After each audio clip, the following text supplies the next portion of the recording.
Markets day by day बढ़ रहे हैं लेकिन आपका पोर्टफोलियो कंटिन्यूसली नीचे गिर रहा है, लॉसेस और ज्यादा बढ़ रहे हैं। तो इसका रीजन क्या मार्केट को आपसे ही दुश्मनी है? नहीं, मार्केट को दुश्मनी है आपके पोर्टफोलियो एलोकेशन से। आइए इसको एकदम सिंपल भाषा में बताता हूँ। सबसे पहली बात, रिटेल इन्वेस्टर मेरे और आपके जैसे इन्वेस्टर ज्यादातर इन्वेस्ट किस में करते हैं? स्मॉल कैप स्टॉक्स में। स्मॉल कैप ज्यादा से ज्यादा वो मिड कैप में करेंगे। क्यों? क्योंकि उनको फास्टर रिटर्न्स चाहिए। फास्टर रिटर्न्स के लिए उनको इन्वेस्ट करना पड़ेगा स्मॉल कैप स्टॉक्स में।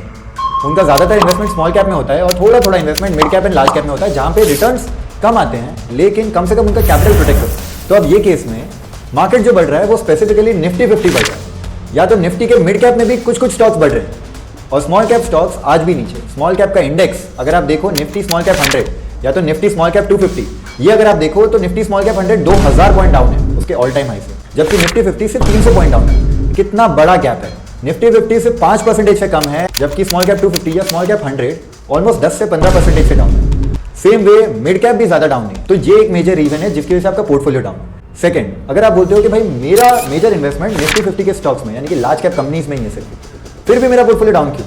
तो इसका रीजन है निफ्टी 50 में भी सारे स्टॉक्स ऊपर नहीं जा रहे, सब लोग ऊपर नहीं जा रहे, कुछ कुछ गिने हुए स्टॉक्स ही ऊपर जा रहे हैं, बाकी सब आज भी नीचे आ रहे हैं।